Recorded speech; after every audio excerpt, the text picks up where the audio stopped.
Hello, readers, and thank you for coming to another listening comprehension lesson. As it's titled, this is listening comprehension. In other words, you will not see the story, but you will have to answer questions. And the questions are based on the story that you listen to. So we encourage you to listen to it more than once. 2 or 3 times is absolutely good, especially if it helps you get the answers correct. The answers will be at the end of the story. Or the questions will be at the end of the story. We will not read those to you as they are not read to us on our state test. Again, when you get done, make sure you've answered every question correctly and feel free to listen to it more than once. If you're a teacher using this in your classroom, I will have a copy of the questions in the description below. Let's get started. Animal rescue hits the road. Miss Garcia, the manager at the animal shelter, had a challenge finding owners for the many dogs and cats in her care. Volunteers like James and his sister Olivia helped comfort the animals until they were adopted. Every week, however, it seemed that more and more animals arrived that needed homes.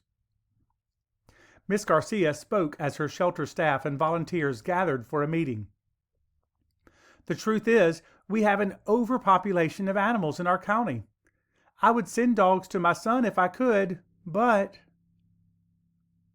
I have a friend in New York who would love either a boxer puppy or a collie. There just aren't any available in shelters in her area, sighed Olivia. I wish we could send her Tyson. He's part boxer and he needs a good home. Why can't we? Asked James. Why can't we? Echoed through the room. We don't have the money to fly a dog across the country, James, objected Miss Garcia. What if we started a car transport?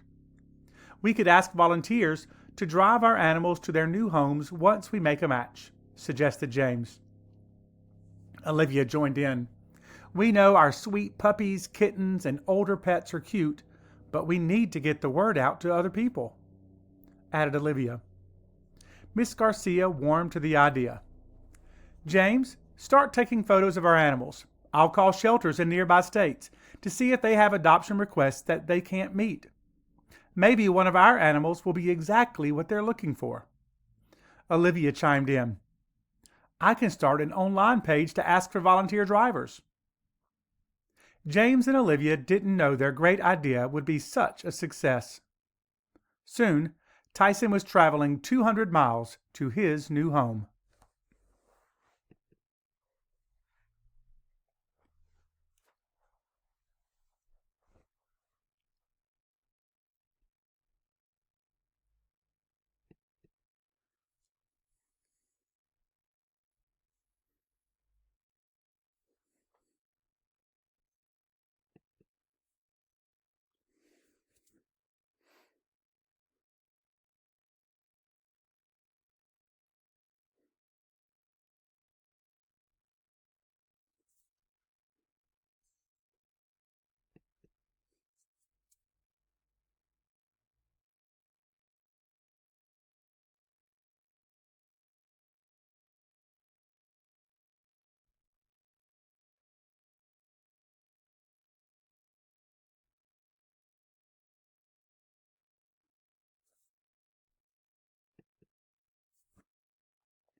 And that is the last question. Again, we encourage you to go back and listen to the story to help you make sure the answers you chose are correct. Until next time, happy reading.